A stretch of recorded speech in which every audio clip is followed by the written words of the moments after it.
I think I just discovered one of the most misunderstood stories in the entire Bible. What if I told you Jesus never cursed the fig tree because it didn't have fruit? And when I realized what it actually meant, it honestly convicted me. And I do believe one of the greatest dangers for Christians is hidden right there in Mark 11. So listen up. For a while, every time I was reading through Mark 11, I couldn't understand why Jesus cursed the fig tree.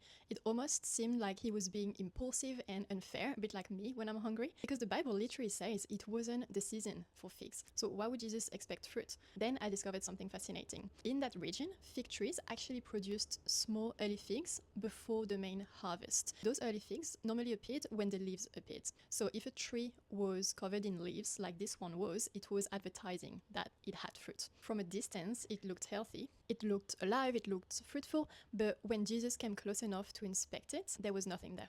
And then I realized the story isn't really about the tree. Mark deliberately places this story around Jesus entering the temple, inspecting it, and driving out the money changers.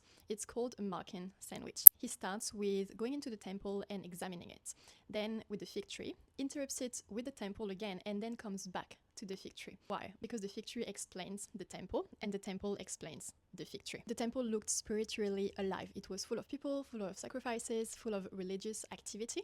Everything looked impressive from the outside, just like the fig tree. But Jesus wasn't looking for activity. He wasn't looking for appearances. He was looking for fruit. And instead, he found a system that looked devoted to God, while many hearts had drifted far from him. The tree wasn't condemned because it didn't have fruit. It was condemned because it was pretending to have fruit. It was advertising something that wasn't actually there.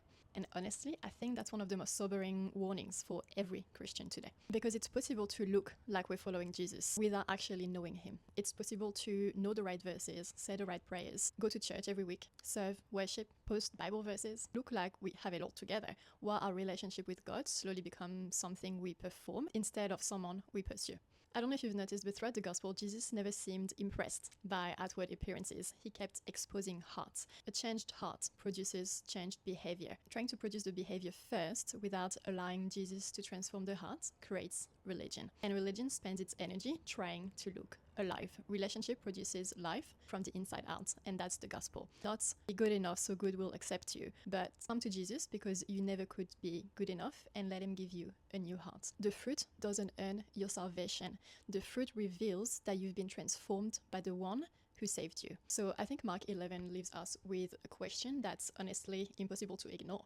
If Jesus came close enough to inspect my life, would he find leaves or would he find fruit? Because people see leaves, Jesus come close enough to see what's really there. God bless you guys. Bye.